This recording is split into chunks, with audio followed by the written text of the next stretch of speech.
Hello mga kamamsi, dito muna tayo sa labas. Kasi alam mo ba, makulimlim no.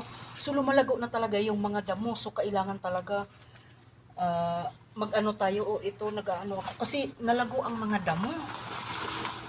Ayan. Pag hindi natin tatanggalin, nalago.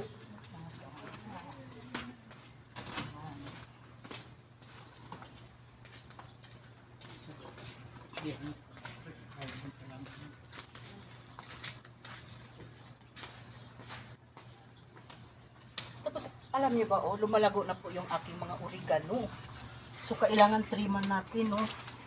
Kasi nalago na talaga yung oregano. Ayan. Ayan, ang dami kong oregano. Alam niyo ba, mga kamamsi, ang oregano, napakamahalaga ito.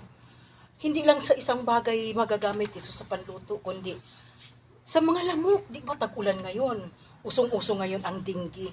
So alam nyo ba, ilagay nyo na ito sa paso, itong oregano. Ilagay nyo sa mga bawat pinto sa atin, dyan malapit sa mga gate. Kasi natatakot daw ang lamok, yung nagdadala ng dinggi. So mahalaga po itong oregano.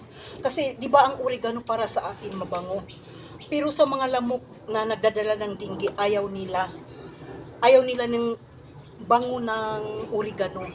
So, warm up. Warm up.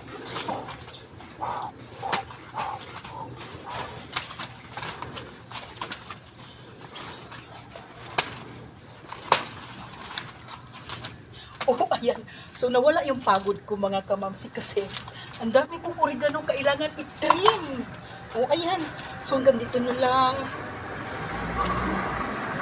Hanggang sa muli. Bye. God bless po.